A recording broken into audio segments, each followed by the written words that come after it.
Sebelum melanjutkan video ini, dukung channel kami dengan mengklik tombol subscribe agar selalu memberikan video-video yang bermanfaat. Terima kasih. Hai, Assalamualaikum warahmatullahi wabarakatuh. Selamat datang di channel Inspirasi Indonesia, menginspirasi dengan karya. Teman-teman semua tetap selalu dukung karya anak bangsa, karena kalau bukan kita, siapa lagi? Kalau bukan sekarang, kapan lagi? Teman-teman semua jangan lupa ketika sudah nonton video ini, jangan lupa subscribe channel kita, like, komen, dan share ke semuanya, karena ini pasti akan selalu memberikan teman-teman hal yang bermanfaat. Dan di studio kini, kita kedatangan seorang pengusaha sukses. Beliau biasa mengisi seminar-seminar juga pelatihan. Dan beliau bukan salah satu Bang ya, tapi CEO dari Harisma Group. Ya, Bang ya. Dan mungkin teman-teman semua sudah sebagian ada yang mengenal Bang Renol. Assalamualaikum Bang Renol. Waalaikumsalam warahmatullahi. Kita tetap physical distancing Bang ya. Siap. Harusnya 5 meter ya, 5 meter nggak cukup Bang. Bang Renol, CEO dari Harisma Group. Tapi sebelum itu teman-teman, kita bertanya masalah tentang Harisma Groupnya. Kita nanya dulu nih, Bang Renal gimana kabarnya? Alhamdulillah. Alhamdulillah sampai saat ini sehat. Alhamdulillah. Sehat ya? Ya. Kelihatan dari segar tubuhnya, Masya Allah. Siap. Aktivitas sekarang Bang Renal? Nah untuk aktivitas sekarang sih memang hari ini fokus aja sih ya. Fokus di ngantor paling ya. Ngantor ngurusin perusahaan itu aja sih. Nah, karena untuk sekitar 2 bulan ini di masa COVID juga, Iya. kita nggak ada turun ketemu ngisi pelatihan, jadi fokus di internal kantor aja paling hari-hari ya. Iya, karena COVID-19 ini sangat-sangat merubah semua ya. Betul. Nah, kalau yang sebelum COVID-19 Bang, aktivitasnya seperti apa Bang? Kalau sebelum ini di corona, sebelumnya itu memang di hari Sabtu sama hari Minggu itu full biasa ngisi pelatihan, udah diplotkan. Iya. Terus sama di jadwal tanggal merah sih biasanya ya, biasa ngisi pelatihan. Terus hari-hari biasa masih tetap fokus pengembangan di bisnis. Ya.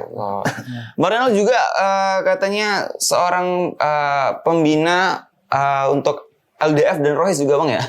Ya. Dan sampai sekarang masih Bang? Kalau untuk Rohis ya sebenarnya resminya gitu ya, sampai dari 2013 udah diminta diamanah sama pengelola ini Rohis senior di Kuburaya, sampai sekarang masih jadi pembina untuk di Kuburaya. Cuma kalau di LDK LDF sih lebih tepatnya cuman diundang ngisi aja sih Bang. Oh diundang. Ngisi aja. Kan? Kalau jadi pembina resmi enggak. Belum, oke.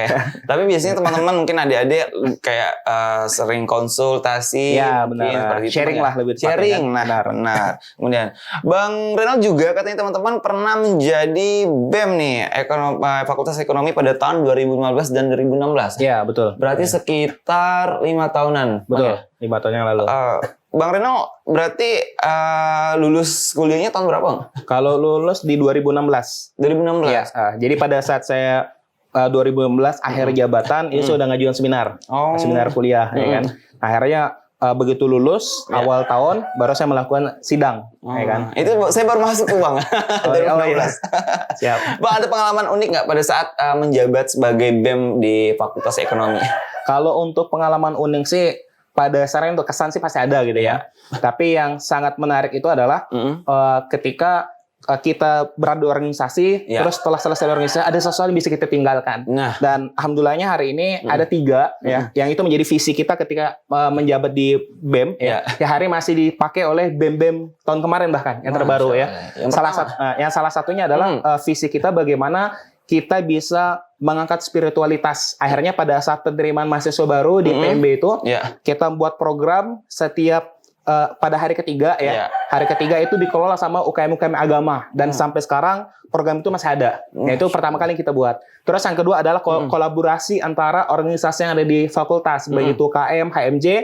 Jadi kita buat kebijakan. Kebijakannya adalah setiap UKM dan HMJ setiap ada buat agenda eksternal itu wajib menaikin logonya BEM sebagai induk di organisasi itu. Dan sampai sekarang itu masih dipakai oleh oleh BEM-BEM yang adik-adik yang baru ini kan. Nah, itu salah satu bentuk kolaborasi ya kan. Salah satu bentuk kolaborasi. Terus yang ketiga adalah bagaimana di BEM kita bisa ngangkat gitu ya. Artinya pada saat itu kita bisa menjadi bukan menjadi contoh lah ya untuk BEM-BEM lain. Dan ada beberapa hal yang memang bisa kita bawa dan itu menjadi diambil oleh teman-teman di BEM fakultas lain. Nah itu pada saat itu seperti itu sih. Ada 3 dari dia. Wow, 1 tahun menjabat selamanya menginspirasi Bang ya. Iya, nah itu yang paling ini sih, paling paling berkesan lah gitu ya. Artinya ada sejarah yang kita tinggalkan. Iya, dan sampai sekarang masih tetap dilakukan Bang ya. Iya, continue masih ya. tetap dilakukan. Luar biasa. Bang Reno juga sering nih ngisi pelatihan-pelatihan seminar Bang ya, workshop, seminar juga. Biasanya kalau diundang itu ngisi pelatihan atau seminar tentang apa Bang? Ya, kalau seringnya biasa lebih tentang ini sih ya, mengingatkan sih tentang spiritual gitu ya. Terus yang kedua biasa diundang tentang bisnis, itu aja sih. Ya. Oke. Sudah berapa kali Bang selama ini diundang buat ngisi seminar-seminar pelatihan? Berapa kali? Udah ratusan kali kan. Wow. Dari 2011 soalnya. Wow, 2011 ya, ratusan kali nggak pernah dihitung Bang ya. Iya. Biasanya nih Bang, kalau ngundang Bang Reno ini berapa sih fee-nya? Nah, kalau kita untuk saat ini sih memang kalau memang itu adalah program dakwah gitu, atau program agenda sosial, kita lepas ya. Artinya kita nggak ada tarif sama sekali, tapi kalau itu adalah corporation, maka kita kelola secara profesional. Nah, itu kalau untuk corporation, kita juga tergantung, artinya pendampingannya seperti apa, pembahasan seperti apa. Kalau sekedar seminar, saya pernah di salah satu corporate Pontianak, itu budget kita sekali ngisi bisa di atas 7 juta satu hari di Pontianak. Nah itu sih pernah tuh Bang dapat 7 juta. Itu paling tinggi kah pada saat itu? Ya paling tinggi pada saat itu. Kemarin disuruh diminta tolong isi. Betul. Tentang apa Bang? Tentang bisnis juga. Saya karena basicnya memang fokusnya marketing kali ya. Iya. Nah jadi pembahasannya tentang marketing, terus digital marketing, tentang membuat sebuah funneling. Itu memang spesialis saya selama ini. Kemarin peserta yang dihadir berapa banyak Bang? Kalau kemarin memang karena corporate yang undang, dan itu untuk internal, dia di bawah 30 orang. Karena memang untuk internal. Untuk pengembangan ini, kapasitas para sales di perusahaannya. Luar biasa. Itu di Pontianak Bang ya? Di Pontianak. Tahun berapa kemarin singkat Bang? 2 tahun yang lalu. 2019 deh, tahun kemarin berarti. Kemarin, awal tahun ya. Nah, ngomongin bisnis nih teman-teman, tadi Bang Renal juga sempat nyinggung sedikit. Bang Renal lebih banyak mengisi tentang spiritual dan bisnis Bang ya. Karena Bang Renal juga backgroundnya di Fakultas Ekonomi dan Bisnis. Bang Renal tadi kan CEO dari Karisma Group. Karisma Group tuh apa sih Bang? Nah, jadi Karisma Group itu sebenarnya perusahaan yang saya dirikan, awalnya bukan Karisma Group ya, awalnya Karisma Komuter gitu ya. Itu yang saya dirikan semenjak saya kelas 2 SMA, tepat di tahun 2011 ya, SMA waktu itu. 2 SMA Bang? Kelas 2 SMA. Wow. Nah dengan izin Allah juga ya, Allah ngasih saya kesempatan, kelas 2 SMA udah bisa punya penghasilan di atas 3 jutaan lah pada saat itu kan. Nah itu terus berkembang ya kan, dan ternyata peminatnya banyak. Pelatihan komputer yang saya buat, akhirnya kita buatlah beberapa unit bisnis ya. Nah akhirnya muncul di tahun 2013-2014 kita buat satu holding ya, yang kita nama dengan Karisma Group. Nah itu jadi Karisma Group itu adalah holding di beberapa unit divisi di bawahnya. Seperti itu. Berarti Karisma Group itu sudah berapa tahun Pak? Kalau untuk Karisma Group sendiri dari tahun 2014. Tapi kalau mau mulai startnya itu branding Karisma itu mulai kita jalankan dari tahun 2011. Berarti sekitar 9 tahun yang lalu. Bang Renal sejak kapan sih mulai suka berbisnis Bang? Oh iya. Nah ini kalau bicara tentang bisnis sebenarnya saya udah mulai itu dari SD kelas 6 ya. Ya, karena dengan latar belakang kondisi ekonomi keluarga yang bukan orang ada gitu ya, dengan kondisi ekonomi yang terbatas. Terus ketika saya ingin beli sesuatu namanya anak-anak ya Bang ya, kita beli mainan segala macam, orang tua terbatas lah ngasihnya, maka saya berpikir bagaimana saya bisa punya penghasilan ya kan, terus saya bisa beli mainan seperti apa yang teman-teman saya punya gitu ya. Dan akhirnya kelas 6 SD saya mulai jualan. 1 minggu lumayan lah, pada saat itu saya bisa untung 50.000. Jadi kalau 1 bulan bisa 200.000 posisi di kelas 6 SD. Jualan apa Bang? Saya dulu jualan kalau udah tahu ya, anak milenial zaman old gitu ya. Jadi kita jualannya itu kayak ini, kayak buku stiker. Dulu bukunya buku Digimon. Nah, jadi kalau lengkap buku itu nanti tukar hadiah. Nah, saya jualan stikernya itu. Zaman saya masih ada tuh. Nah, kayak gitu. Kayak gitu. Dah. Jadi dijual berapa pada saat itu, Bang? Kalau pada saat sih ya palingan 500, 2.000 ya kan. Tapi karena momennya tepat ya, lagi booming pada saat itu, jadi peminatnya banyak. Dan akhirnya saya bisa dapat kawan-kawan kelas 6, kawan-kawan kelas 5, dia ngordernya ke saya semua pada saat itu, ya kan. kayak gitu. Pada saat SMP Bang juga berjualan pasti? Iya, jadi dari kelas 6 itu udah mulai. Nah, SMP kelas 1 saya pernah buka jasa penyewaan PS, PlayStation, jualan minuman macam-macam lah ya. Jadi kok pengalaman bisnis udah lebih dari 50 bisnis kali dilakukan. Kok dari dulu gitu ya. Gorengan mungkin? Pernah jualan nasi, pernah jualan minuman ke sekolah, macam-macam pernah lah ya. Dulu pernah sempat ngerasa minder nggak sih Bang? Pada awal pas kelas 6 atau masih SMP minder kayak jualan kayak gitu? Kalau 6 SD dan SMP tidak. Karena posisi saya dulu belum terlalu aktif organisasi. Artinya nggak ada yang dikenal gitu ya. Tapi semenjak kelas SMA ya, mulai kelas 1, kelas 2 gitu ya. Itu saya terasa sekali gitu ya. Rasa malu. Karena saat saya kelas SMA itu kelas 1 atau kelas 2 saya udah gabung di Pramuka Kuburaya gitu ya. Gabung di Dewan Kerja Rantingnya, ya kan, macam-macam pokoknya. Saya ikut Rohese Kuburaya. Jadi boleh banyak teman kan. Nah pada akhirnya saya di kelas SMA itu, kelas 2 SMA itu, saya pernah berpikir ya kan, ini saya lanjut nggak gitu. Itu SMA pada saat itu. Cuma kebetulan izin Allah saya ketemu dengan mentor gitu ya. Mentor saya bilang, Reynold ada 2 pilihan. Pilihan yang pertama, ya kan, kamu gengsi, tapi 10 tahun, 20 tahun yang akan datang, nggak jadi apa-apa. Atau pilihan kedua, biarkan hari ini orang tertawain kita, biarkan hari ini orang remehin kita, biarkan hari ini orang hina kita, tapi 10 tahun, 10 tahun, 20 tahun yang akan datang, kita jadi orang. Kamu pilih yang mana? Saya ditantang, Bang. Pada saat saya paling tidak bisa ditantang kan, ya saya terima yang kedua. Akhirnya saya hilangkan gengsi saya bergerak. Dan izin Allah memang pada saya malu, ya kan. Bahkan saya pernah bagiin brosur bisnis saya di lampu merah, ya kan. Di lampu merah nyebarin habis pulang sekolah gitu. Rasa malu tuh pasti ada Bang, ya kan. Karena melihat orang ngelihat kita tuh gimana gitu ya. Nah tapi dengan izin Allah memang saya kehilangan kesempatan ngumpul sama kawan-kawan di SMA pada saat itu. Seperti anak SMA lainnya Bang ya. Tapi faktanya ketika saya lulus kuliah, teman-teman saya SMA yang mereka sudah jadi sarjana, mereka sibuk mencari pekerjaan. Dan saya dengan izin Allah lulus kuliah, saya sibuk mencari orang yang mau kerja di perusahaan saya. Itu membedakan, ya kan? Itu yang membedakan. Dan itu saya rasa sekali bagaimana dampaknya gitu. Walaupun masa muda kita habis untuk mikirin masa depan, ya kan? Tapi masa depan kita udah terbantu di masa lalu.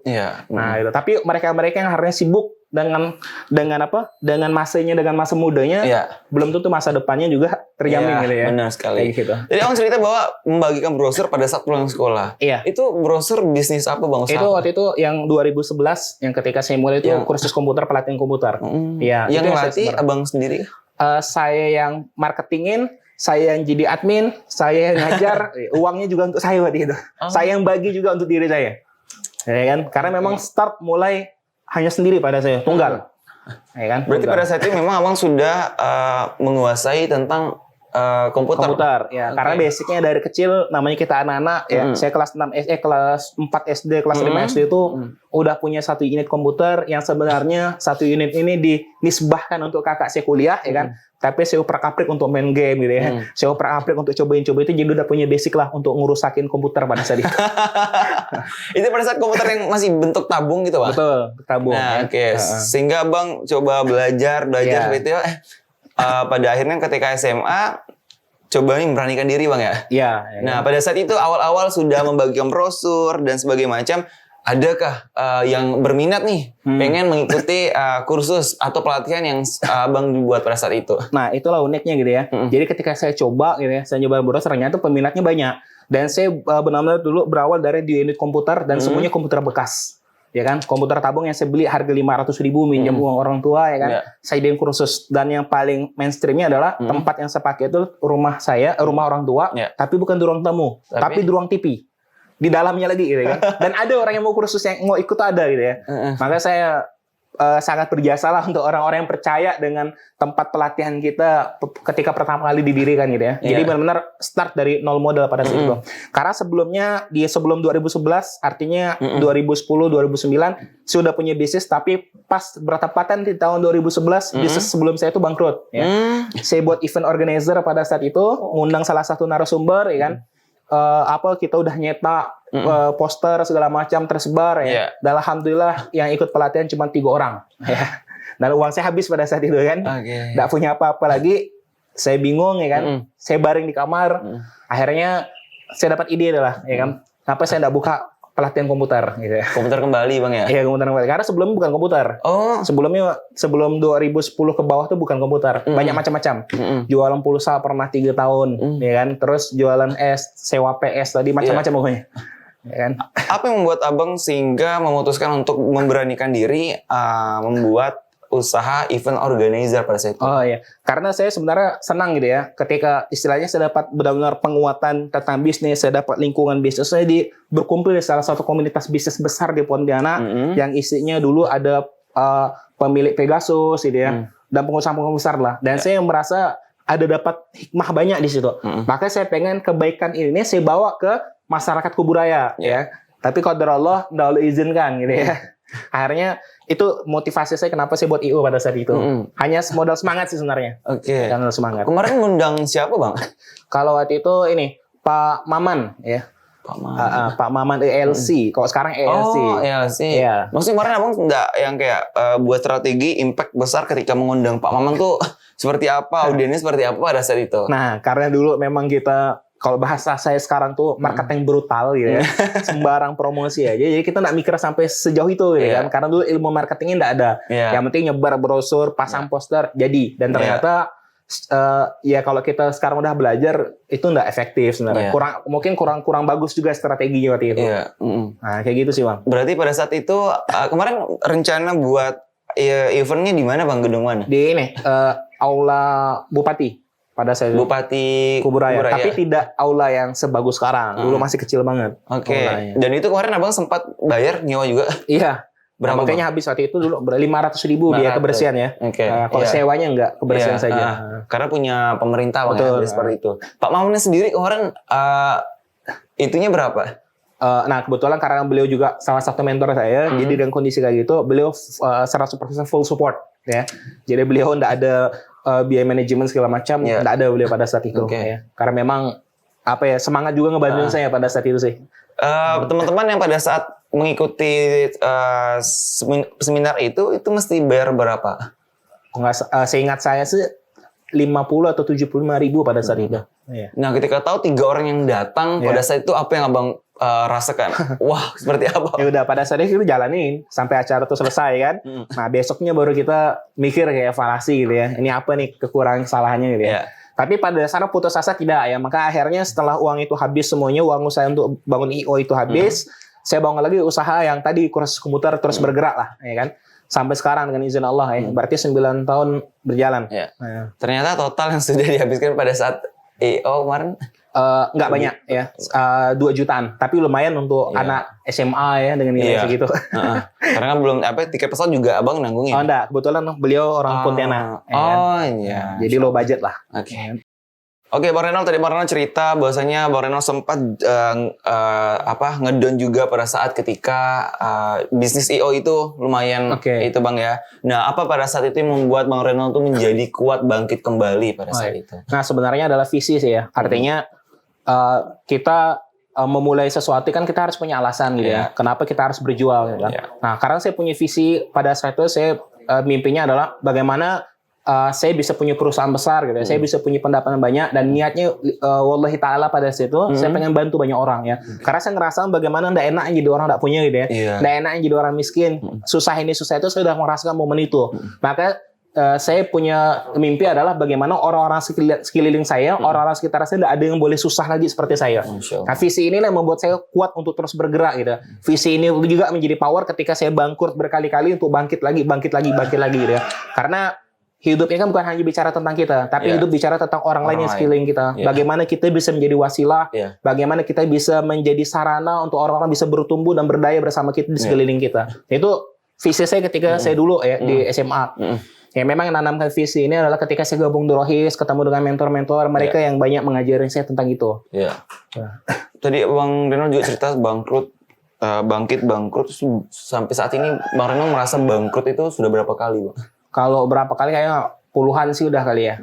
Ya kan? Dulu yang paling baru terakhiran lah ya sekitar 2017 15 ya, 15 ketika saya baru diamanahkan jadi presiden mahasiswa di Fakultas Ekonomi. Sebelumnya saya punya travel, tiket pesawat. Yang 1 bulan Masya Allah di usia saya 19 tahun waktu itu, 18 atau 19 tahun, 1 bulan udah bisa 100 juta lebih perputaran uangnya pada saat itu kan. Tapi kalau dari Allah ketika muncul tiket online ya kan, muncul tiket online ternyata itu mematikan usaha-usaha kami yang offline ya. Dan saya punya bangkrut di 2015 itu. Dan saya punya hutang kurang lebih hampir 50 juta yang usianya masih 20 tahunan kayaknya pada saat itu ya kan. Dan baru dapat amanah baru sebagai presiden mahasiswa di Fakultas Ekonomi. Nah itu terakhir yang paling berat lah ya merasakannya. Nah pada saat itu kan masih mahasiswa Bang ya, mahasiswa punya utang semester 5 sekitar 50 juta. Itu Bang kami buat biar daftar ulang aja pusing tuh Bang.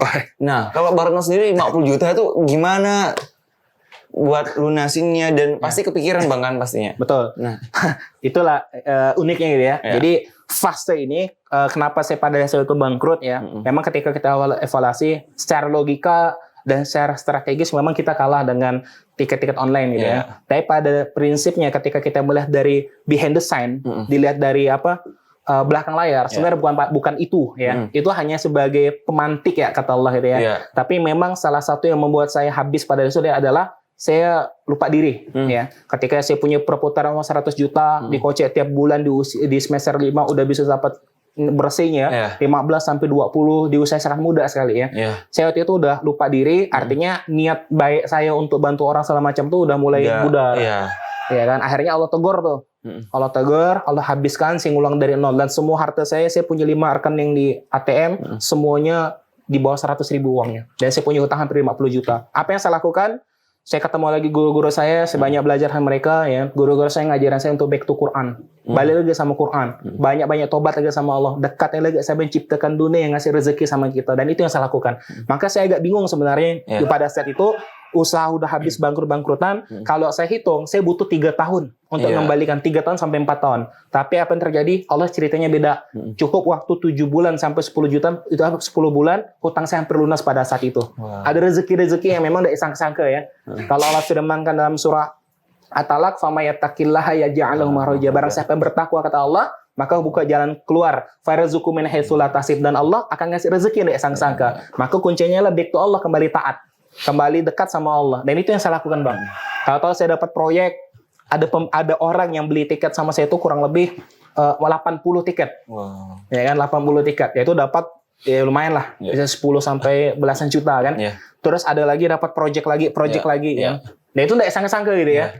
Dan menurut saya ini the miracle. Memang enggak bisa kita enggak masuk akal gitu ya. Benar. Padahal kita posisi udah zero pada saat itu. Bukan zero, minus dah malah. Ya kan? Minus. Dan pada saat itu Abang baru jadi BEM nih Bang ya? Baru jadi BEM. Itu jadi gimana tuh Bang? Mesti harus fokus organisasi, fokus mikirin utang, fokus mesti bablas segala macam. Pada saat itu sih juga ngebayang tuh udah berat seperti itu. Nah sebenarnya kalau untuk maintenance waktu gitu ya, sebenarnya itu dari SMA. Karena kebetulan dari SMA saya diminta jadi ketua ambalan pramuka ya, gabung jadi rohis ya, di kaderisasi, gabung macam-macam lah pokoknya kan. Terus istilahnya harus kuliah, harus sekolah waktu itu kan. Di sisi lain saya harus bisnis gitu ya. Makanya yang paling berharga dalam hidup saya salah satunya adalah waktu. Maka habis qiyamul lail, habis tahajud itu saya jarang untuk tidur lagi. Ya kan? Itu udah mulai beraktivitas baca Quran atau apa. Mulai kerja tuh, apa yang bisa kerjakan. Dari hal yang paling bisa kita kerjakan di bis qiyamul lail kan, habis sholat subuh kita lanjut lagi. Karena keberkahan tuh ada di situ. Maka guru saya bilang, guru saya pernah sampaikan kalau kita di awal-awal di pagi hari kita baca Quran, maka Allah kasih keberkahan waktu. Apa itu keberkahan waktu? Keberkahan waktu adalah pekerjaan yang harusnya kita kerjakan 2 jam, tapi bisa diselesaikan 30 menit atau 1 jam. Berarti masih ada lebih 1 jam. Nah itu berkah artinya. Tapi kalau waktu nggak berkah tuh, baru ngerjakan ini kok kayaknya baru sedikit gitu ya. Tapi masih tidak selesai gitu ya. Habis jadi waktu tidak panjang ya kan. Habis jadi waktu tidak berkah ya kan. Maka startnya selalu dari SMA itu saya selalu dimulai dengan Quran. Mulai Quran baru aktivitas lain-lain. Maka Allah berkahilah hari itu. Sehingga kita bisa maintenance waktu. Dan saya pun kadang-kadang agak bingung gitu ya. Kadang satu hari bisa sampai 10 pekerjaan tuh selesai gitu ya. Ya kan? Atau 8 pekerjaan tuh selesai. Tapi pekerjaan kecil-kecil lah ya. Tapi bisa gitu kan. Makanya habis bangun pagi udah mulailah kerjakan apa-apa gitu. Dan saya memang sangat mengurangi lah aktivitas-aktivitas yang tidak bermanfaat gitu ya. Maka saya menghabiskan tidak menikmati masa-masa SMA gitu ya. Iya. Karena aktivitasnya udah saya siapkan untuk 5 tahun 10 tahun pada saat itu. Luar biasa. Gitu. Nah, kalau khusus Karisma Group sendiri ini Bang, itu lebih fokus ke usaha apa Bang? Oh ya, sebenarnya kita basicnya IT sih. IT ya. Artinya dari dulu sampai sekarang kita memang fokusnya kepada IT. Pertama dari pelatihan komputer gitu ya. Habis itu pembuatan website juga gitu ya. Web developer gitu kan. Terus ya IT lah. IT. Cuman kita sekarang terbagi menjadi 4 divisi. 5 divisi di bawahnya ya. Pertama memang pelatihan komputer itu masih. Yang kedua kita punya percetakan. Yang percetakan berhubungan sama IT lagi, bagian desainer apa segala macam kan. Terus yang ketiga kita punya ini laundry ya. Laundry yang sudah kita ubah sistemnya ke IT lagi ya. Jadi semuanya udah full IT juga ya. Laundry digital. Terus yang keempat kita punya perlengkapan laundry yang sistem penjualannya full online, full IT lagi ya kan. Dan yang kelima ini adalah divisi tadi properti, terutama di cafe yang sedang masih kita cari polanya hari ini. Kayak gitu. Laundry digital apa sih? Laundry IT. Laundry digital. Jadi gimana? Kalau orang berpikir ini sebenarnya untuk internalnya dulu ya. Kalau orang berpikir laundry itu gampang ya. Kalau menurut kita laundry itu adalah salah satu usaha yang paling rumit dan paling detail ya. Maka kita ubah polanya bagaimana kita bisa nge-laundry itu lebih mudah. Maka kita muncullah sebuah aplikasi yang bernama SmartLink yang kita bermitra dengan teman juga di Malang ya kan. Kita jadikan laundry kita semua berbasis IT gitu. Nah, sebenarnya di beberapa teman-teman kita di luar kota dengan sistem aplikasi ini mereka sudah bisa self service tapi tanpa harus pakai koin ya kan. Nah, jadi self service lah intinya. Kok mau detail jadi bahas tentang laundry nih gitu ya. Ya kan? Pokoknya mengubah pola intinya. Dengan mengubah pola bagaimana orang laundry semuanya udah full digital ya. Pokoknya intinya berbeda dari laundry yang lain Bang ya. Iya betul. Polanya udah seperti itu kita buat. Nah, Bang Reno sendiri ada nggak sih pada saat membangun Karisma atau pada sampai saat ini kayak ada kendala dalam modal seperti itu? Kalau modal sih namanya bisnis pastilah ya keterbatasan. Cuman kalau dulu kita diawali bisnis yang kita cari adalah modal ya. Kalau hari ini yang saya cari fokusnya bukan pada modal ya, tapi bergerak dan berkah dulu. Gitu. Karena kalau kita bicaranya tentang modal dulu, tapi fondasi tidak kuat dan caranya tidak berkah di awal, pasti susah gitu ya. Tapi alhamdulillahnya adalah ketika memang hari ini saya mulai dulu, setiap usaha yang sedang kita garap tuh kita tidak pada modal ya. Tapi apa ini yang bisa kita lakukan dulu sekarang ya. Terus berjalannya waktu ada aja entah dari project atau kerjasama segala macam yang mereka masuk untuk jadi investor-investor kita, ya kan. Jadi kalau kendala modal sih jelas, tapi itu bukan jadi masalah utama. Kalau guru saya bilang hari ini kita ada satu modal yang sangat mahal, yang nilainya lebih dari uang, ya kan. Terus saya tanya apa itu kan sama guru saya kan. Terus dia bilang mau nggak kalau seandainya kayak Bang Hairul ya, Bang Arul ya, tangannya nih atau matanya ada orang beli 2M gitu, mau nggak kita kasih gitu kan? Dan ternyata modal yang paling mahal lebih daripada uang itu adalah kesehatan. Nah, ketika Allah kasih kita kesehatan, kita bisa bergerak. Nah, karena modal kan juga ke depan nanti dari kesehatan kita punya, kita bisa relasi mitra segala macam dan lain-lain lah pokoknya. Jadi apa yang bisa kita lakukan hari ini nih? Kita start ya kan. Tapi itu juga bukan jadi masalah utama lah ya sebenarnya dalam bisnis. Nah, nih Bang, kalau pada saat fase COVID-19 nih buat Karisma Group sendiri juga seperti perusahaan-perusahaan lain kah yang off sampai ya Bang tadi ada laundry. Nah, seperti itu. Mungkin ada dampak besar Bang? Ya, dampak pasti lah ya kalau dampaknya. Karena awal pertama kali COVID masuk di Pontianak itu laundry drop, termasuk laundry saya. Bahkan teman-teman saya di luar itu ada yang sampai 70% dia drop, ya kan? Ada yang 50% gitu ya. Itu pasti dampaknya. Artinya kalau kita fokus hanya pada dampak, maka kita tidak akan bergerak cari solusi. Benar. Maka kita hari ini bergerak kita mencoba bagaimana kita bangun pola. Maka kemarin saya diingatkan juga sama salah satu guru saya, Mas Fitra Jaya Saleh ya, di salah satu postingan yang beliau buat ya. Ketika COVID ini memang secara pemasukan kita mati, tapi secara manajemen ini jadi salah satu kekuatan kita untuk membangun. Artinya setelah COVID ini lewat, COVID ini selesai kan, fondasi kita udah mulai kuat lagi, ya kan. Dan itu yang hari sedang kita lakukan. Artinya bagaimana hari ini saya dan tim sedang menguatkan internal, mendalamkan akar-akar di perusahaan. Begitu setelah COVID, sistem segala macam udah kembali kuat lagi, ya kan? Nah, terus bagaimana dengan pemasukan? Nah, bicara tentang pemasukan, maka kita cari alternatif lah ya. Hari ini apa kira-kira peluang yang bisa dijual, kita jual. Itu untuk jadi alternatif sebenarnya, tapi bukan di jangka panjang ya. Termasuklah kemarin kebetulan sebelumnya pun saya udah bermitra dengan salah satu produsen chemical ya. Memang chemical ini kan memang kebutuhan kita di laundry ya. Ternyata pabrik ini juga membuat hand sanitizer. Nah, jadi artinya peluang Bang ya? Peluang juga. Tapi wallahi ta'ala lah, memang niat kita di situ bukan prioritas, bukan untung ya. Karena kasusnya juga kecelakaan kemarin ya. Pas saya mau cari hand sanitizer susah ya. Terus harganya yang 40 ml itu jadi 80 atau berapa, saya bilang kok harganya sejauh ini gitu ya. Terus dengan izin Allah saya ngeliat story dari produsen. Dia jual hand sanitizer ya kan. Saya tanya, ini jual berapa? Sekian puluh, dia bilang kan. Akhirnya saya order dan Masya Allah dalam waktu 3 hari orderan saya bisa tembus 1.000. Ya kan, 1.000 botol. Dan saya waktu itu niatnya demi Allah lah ya. Bukan cari untung, memang pengen bantu orang sehingga orang bisa dapat dengan harga normal. Pada saya itu seperti itu, kecelakaan sebenarnya ya. Nah, sekarang udah selesai dah ya kan. Maka kita lagi apa ya, tetap nguatin sistem gitu ya. Terus sambil cari peluang nih selama COVID gitu kan. Tapi dengan izin Allah sih rezeki ada aja, tetap masuk dari pintu-pintu mana gitu kan. Iya, benar. Kayak gitu, Bang. Oke. Bang Renol, bagaimana sih kita harus jadi seorang pengusaha seperti Bang Renol nih? Nah, jadi sebenarnya sih yang paling penting adalah visi gitu ya. Alasan kenapa kita harus menjadi seorang pengusaha, alasan kenapa kita harus berjuang gitu ya. Kalau kita nggak punya visi gitu ya, kita nggak punya alasan kenapa kita jadi seorang pengusaha, maka susah kita bergerak. Dan yang paling sering terjadi adalah banyak orang-orang yang pengen menjadi pengusaha itu sekedar mau gitu ya. Tapi tidak punya kesungguhan ya kan, sekedar ingin ya kan.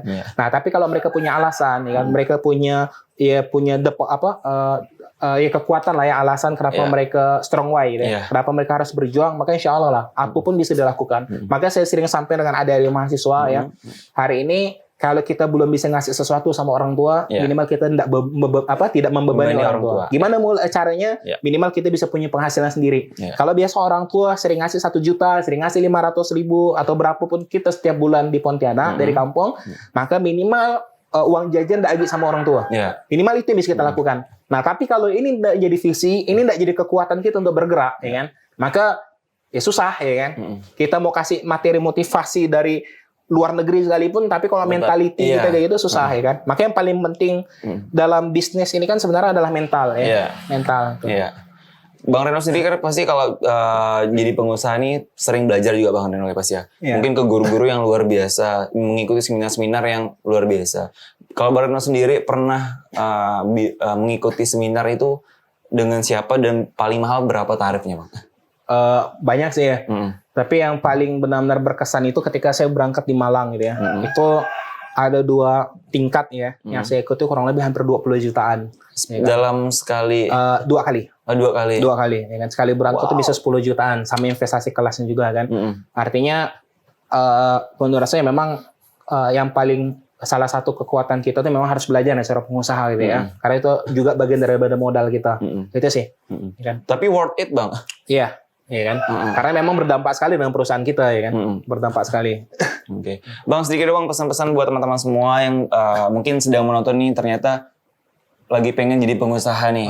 Dan terus mungkin baru ada muncul mental sedikit pesan untuk teman-teman biar kuat, dan juga kan sekarang lagi di COVID-19 nih Bang. Silakan Bang. Oke. Nah, untuk kawan-kawan semuanya ya. Jadi ya tadi seperti yang saya sampaikan ya, ketika teman-teman hari ini punya kemauan menjadi seorang pengusaha, maka yang kedua teman-teman harus temukan alasan kenapa atau motivasi teman-teman kenapa teman-teman memutuskan jadi seorang pengusaha gitu ya. Karena memang untuk menjadi seorang pengusaha juga enggak semudah membalikan telapak tangan gitu ya. Benar. Ada banyak hal yang harus teman-teman pelajari gitu. Terus yang kedua adalah kondisi ketika hari ini COVID, artinya kita jangan fokus nih, ya kan? Jangan fokus dengan masalah tadi saya sampaikan, tapi bagaimana kita terus mencari solusi, bagaimana kita terus mencari peluang-peluang yang hari ini bisa kita garap.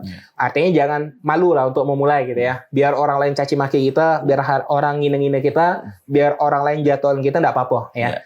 Cukup azamkan sama diri kita, kita batin dalam diri kita. Hari ini boleh saja orang caci maki kita, hari ini boleh saja orang maki-maki kita, hari ini boleh saja orang menghinakan keluarga kita, tapi teman-teman kita semua harus buktikan 10 tahun yang akan datang kita harus jadi orang. Betul. Itu poinnya kawan-kawan, insya Allah.